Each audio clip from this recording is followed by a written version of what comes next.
여러분, 안녕하세요. 세계의 시인이라는 주제로 함께 철학 여행을 떠나온 여러분과 드디어 마지막 강좌를 함께 하게 되었습니다. 지난 4번의 강좌를 통해 우리는 해결이라는 거대한 산을 넘고 화이트헤드라는 새로운 길을 탐험하며 역사와 신, 그리고 인간에 대한 깊은 사유를 나누었습니다. 1강에서 우리는 불변하는 신의 한계에 대해 이야기하며 고전적인 신관이 어떻게 변화를 필요로 했는지 살펴보았죠. 2강에서는 역동적 역사의 발견을 통해 시간이 단순히 흘러가는 것이 아니라 의미를 지닌 과정임을 깨달았습니다. 3강에서는 정신과 물질, 역사를 해석하는 두 거인의 변증법이라는 주제로 해결과 화이트헤드의 사유를 비교하며 어떻게 한 철학자가 다른 철학자의 사유를 이어받으면서도 근본적인 변화를 시도했는지 살펴보았습니다. 그리고 4강에서는 고통과 역사의 의미라는 무거운 주제를 통해 인간 존재의 비극상을 어떻게 이해해야 할지 고민했습니다. 오늘은 그 모든 여정의 정점을 찍는 마지막 시간입니다. 바로 과정 철학의 핵심과 그것이 우리에게 어떤 새로운 철학적 비전을 제시하는지에 대해 이야기할 것입니다. 특히 20세기 초 서구 사상을 지배했던 거대하고 낙관적인 형이상학적 비전이 왜 갑작스럽게 붕괴했는지, 그리고 그 자리에 남은 정신적 공백을 우리가 어떻게 마주해야 하는지 함께 생각해보고자 합니다. 여러분, 20세기 초 서구 사상은 마치 거대한 건축물을 짓는 것처럼 매우 야심찬 시기를 보내고 있었습니다. 헤겔의 관념론과 화이트헤드의 과정 철학이 바로 그 건축물의 정수였죠. 이 두 철학자는 단순히 세상을 설명하는 것을 넘어 우주의 모든 현상과 역사를 하나의 거대한 의미 있는 틀 속에 담아내려 했습니다. 그들에게는 시간과 변화는 무의미한 흐름이 아니라 목적을 향해 나아가는 의미 있는 과정이었습니다. 헤겔에게 역사는 절대정신이 스스로를 인식하고 완성해가는 필연적인 여정이었고, 화이트헤드에게는 무수히 많은 자유로운 존재들이 창조성을 발휘하며 새로운 가치를 만들어내는 끝없는 과정이었습니다. 이들은 인간의 삶과 역사의 모든 고통과 투쟁이 결국 신성한 의미로 승화될 것이라는 희망적인 메시지를 전달했습니다. 고대 그리스 이후 신은 인간의 삶과 분리된 차갑고 무감각한 존재로 여겨지는 경향이 있었습니다. 그러나 헤겔과 화이트헤드는 신을 인류의 기쁨과 슬픔에 깊이 관여하는 역동적인 존재로 재해석함으로써 신과 인간 사이의 거리를 좁히고자 했습니다. 하지만 이러한 장엄하고 낙관적인 형이상학적 비전은 20세기가 시작되면서 갑작스럽게 무너져 내렸습니다. 이 붕괴는 단순히 철학적 유행의 변화가 아니라 서구 정신사의 근본적인 단절을 의미합니다. 헤겔과 화이트헤드가 제시했던 신과 역사에 대한 포괄적인 설명은 마치 매슈 아널드의 시 도버 해변에 나오는 신념의 바다처럼 서서히 그리고 되돌릴 수 없이 후퇴하기 시작했습니다. 과학의 발전, 특히 두 차례의 세계대전이 가져온 충격, 그리고 이성과 진보에 대한 환멸은 우주에 내재된 궁극적인 목적이나 의미가 있다는 믿음을 흔들어 놓았습니다. 절대정신이라는 거대한 개념은 더 이상 인간의 실존적 경험과 공명하지 못하면서 자연스럽게 소멸했습니다. 오늘 우리는 단순히 과거의 철학을 배우는 것이 아닙니다.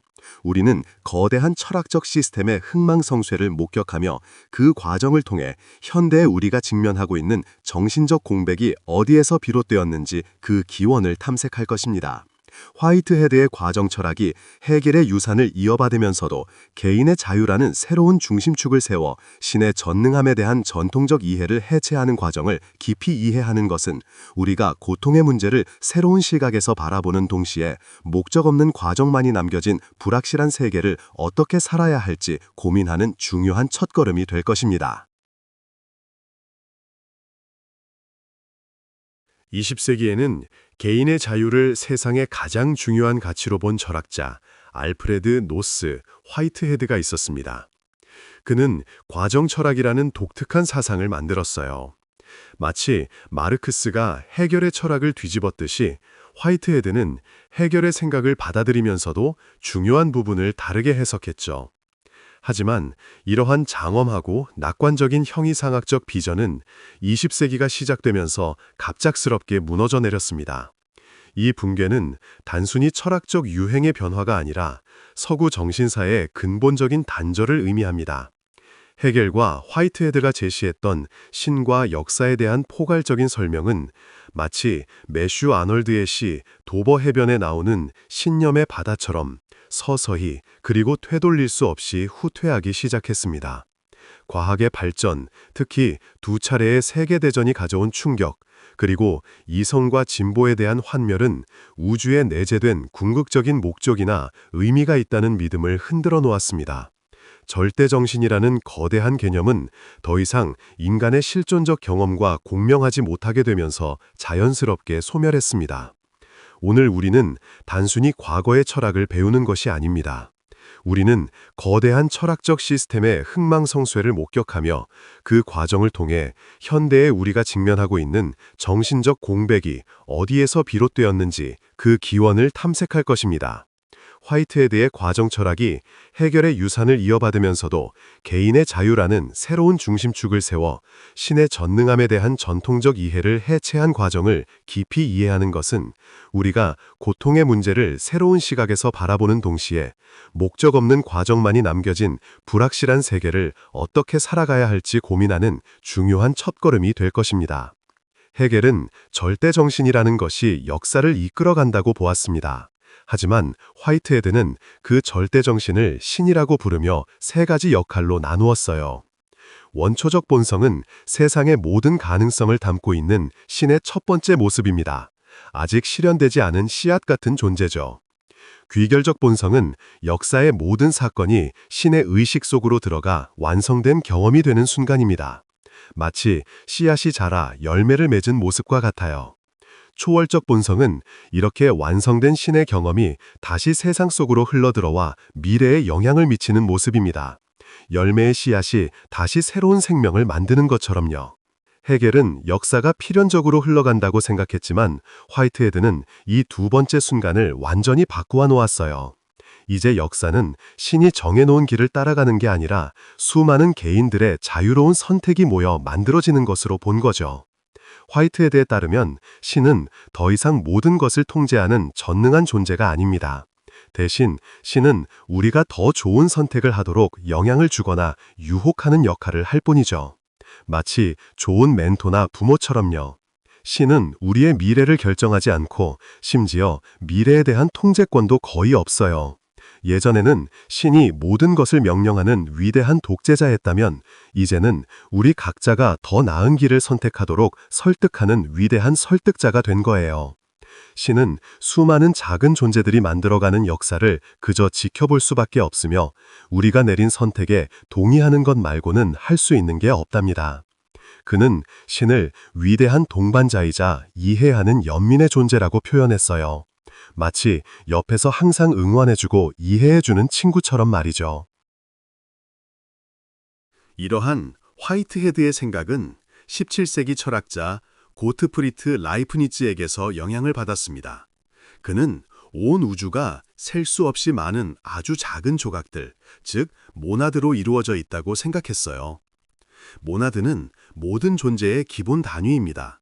마치 컴퓨터의 픽셀처럼 이 작은 모나드들이 모여서 우리 눈에 보이는 모든 것을 만들죠.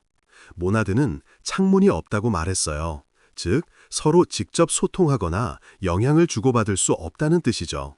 그렇다면 이 수많은 모나드들이 어떻게 혼란 없이 조화를 이룰 수 있을까요?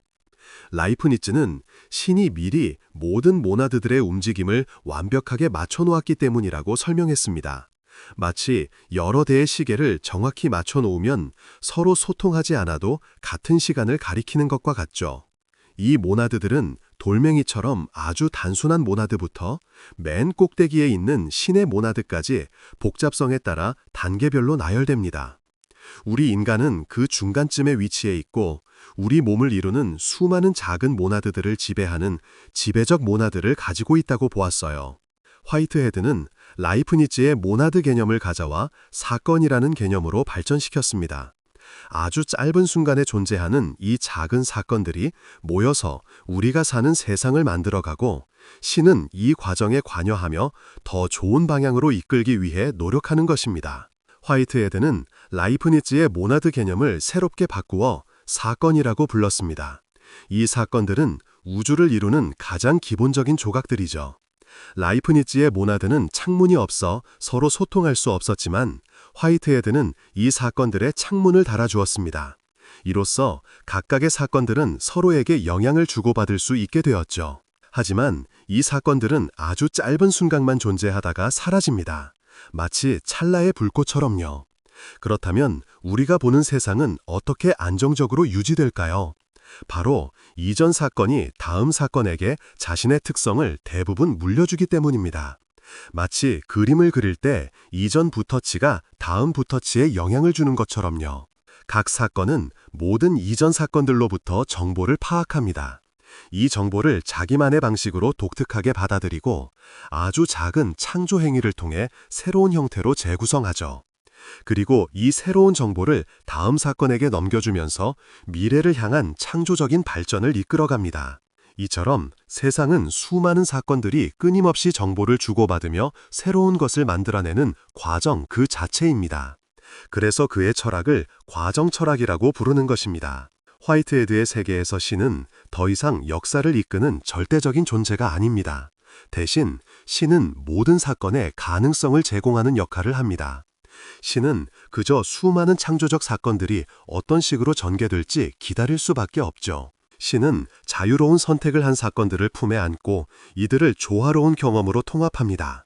그리고 이 통합된 경험을 다시 미래의 사건들이 더 좋은 방향으로 나아가도록 영향을 주는 데 사용합니다. 이 과정에는 시작도 끝도 없습니다. 그렇기 때문에 화이트헤드의 우주는 근본적으로 개방적이고 예측 불가능합니다. 심지어 신조차도 다음 순간에 정확히 무슨 일이 일어날지 알 수 없죠. 하지만 신은 가능성을 설정하고 사물의 흐름에 영향을 주기 때문에 세상은 더 나은 방향으로 나아갈 수 있습니다.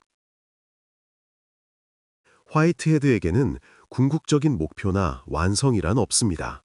오직 끝없이 새로운 아름다움과 선을 만들어내는 과정만이 존재하죠. 하지만 이 과정에서 이기적인 선택들이 낳은 갈등과 고통 또한 생겨납니다. 화이트헤드의 관점은 헤겔의 철학처럼 모든 것을 명확하게 설명해 주지는 않습니다. 왜 이토록 복잡한 사건들의 연속이 존재하는지, 그리고 궁극적인 완성은 왜 없는지에 대한 답은 주지 않죠. 또한 인간은 영원히 존재하지 않습니다. 우리는 한 삶을 살 만큼 충분히 오래 존재하지도 못하죠. 사실 우리는 스스로가 나라고 생각하는 연속된 순간들의 모음일 뿐입니다. 심지어 신조차도 완전히 행복한 존재는 아닙니다. 수많은 덧없는 사건들이 만들어내는 모든 경험, 즉 인간의 고통과 갈등까지도 모두 담아내야 하기 때문이죠. 마치 우주적인 쓰레기통처럼요. 과정의 신은 우리의 비참함에 공감하지만 그것을 해결하기 위해 많은 것을 할 수는 없다는 한계를 가집니다. 그렇다면 화이트헤드의 과정 철학이 왜 많은 사람, 특히 기독교인들에게 큰 공감을 얻었을까요? 몇 가지 이유를 함께 살펴보겠습니다. 많은 사람들은 세상에 왜 이렇게 많은 고통이 있는지 의문을 품습니다. 만약 신이 모든 것을 마음대로 할 수 있는 전능한 존재라면 왜 이런 불완전한 세상을 만들었을까요?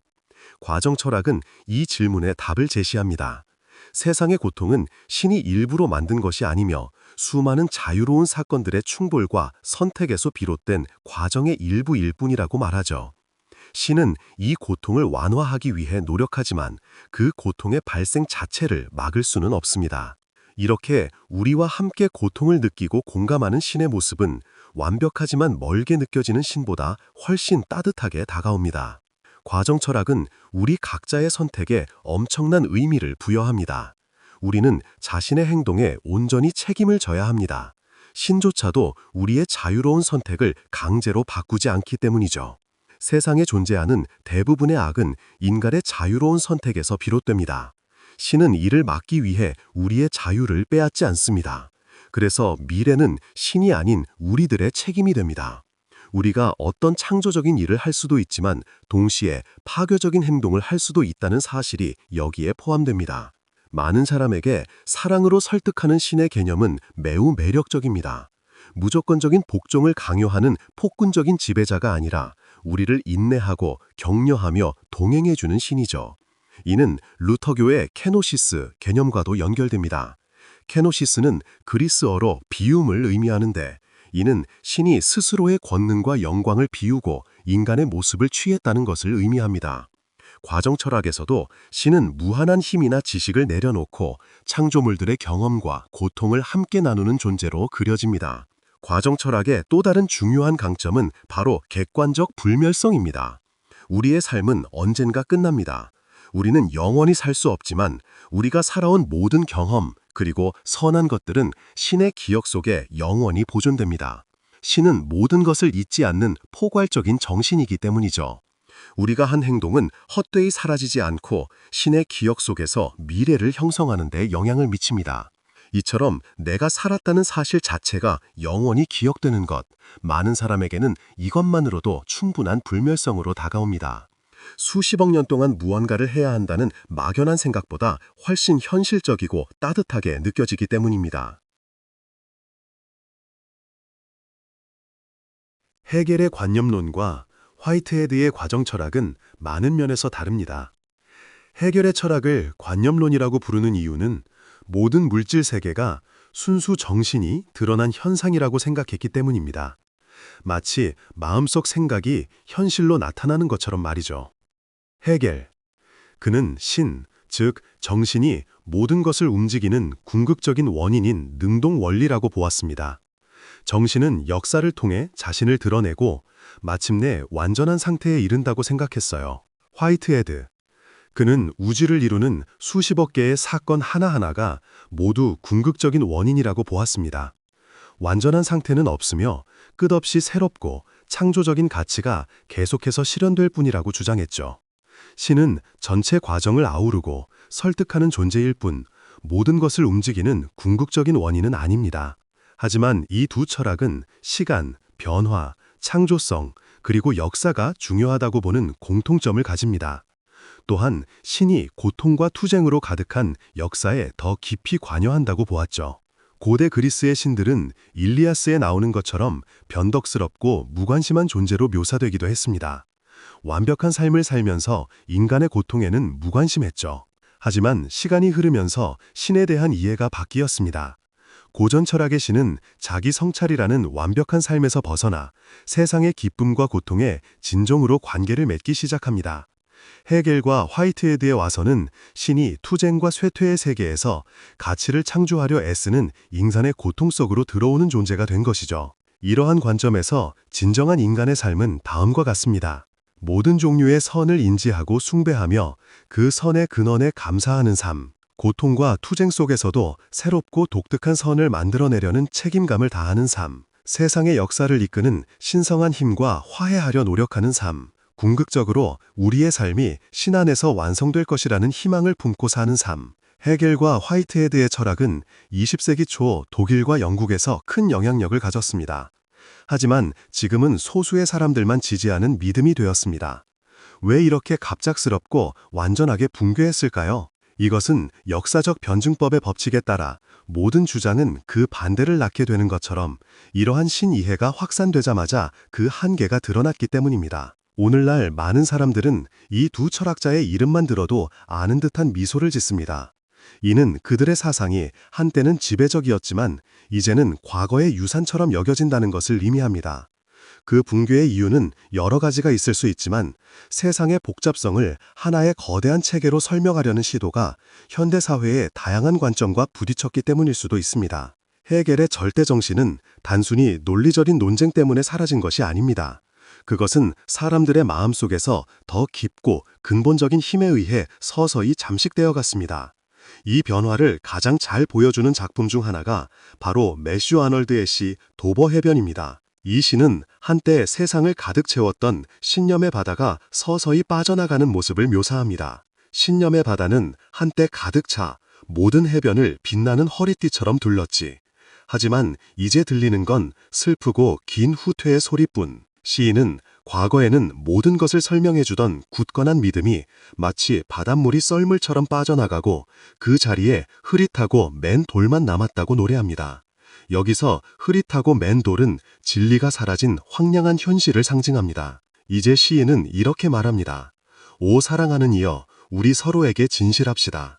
우리 눈앞에 펼쳐진 세상이 아무리 아름답고 새롭다 해도 그곳에는 진정한 기쁨도, 사랑도, 빛도, 확신도, 평화도, 고통을 위로해줄 도움도 없으니 신이 모든 것을 설명해주던 시대가 끝난 후 세상은 겉으로는 아름다워 보이지만 그 속은 공허하고 불확실합니다.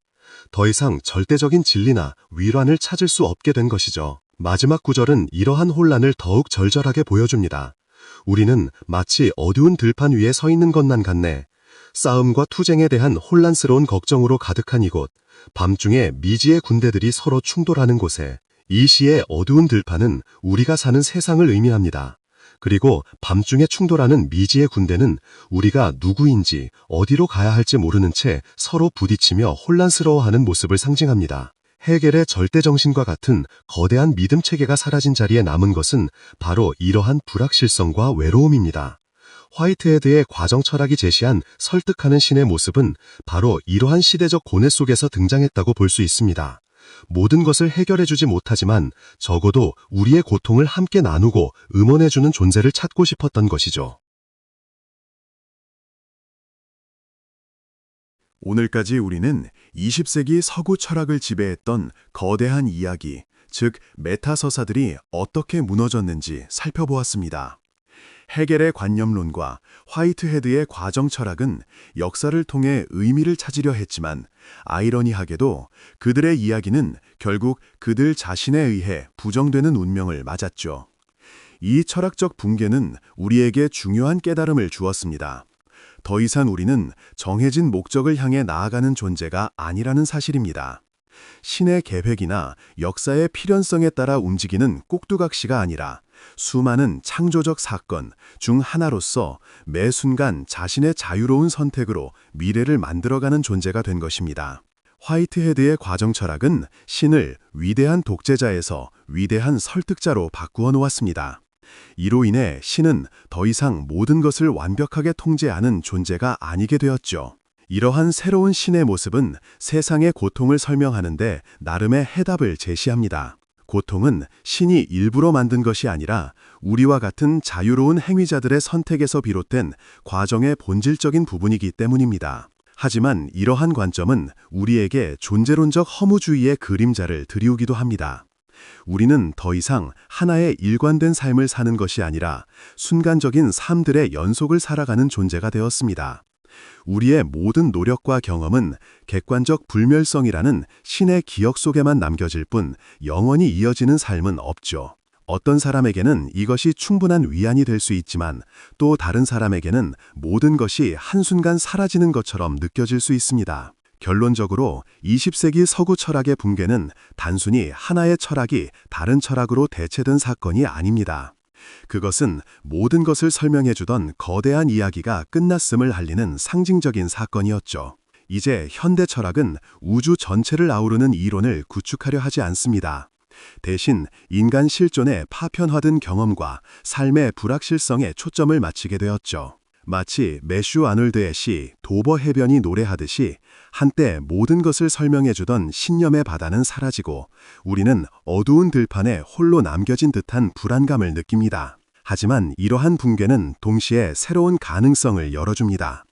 신의 뜻이나 역사의 필연성에 얽매이지 않고 오직 자신의 자유와 책임으로 삶의 의미를 창조해야 하는 존재로서 우리는 이전과는 다른 방식으로 삶을 마주하게 되었습니다. 과거의 거대한 철학적 비전은 사라졌지만 그 붕괴는 우리에게 여전히 유효한 질문을 던집니다.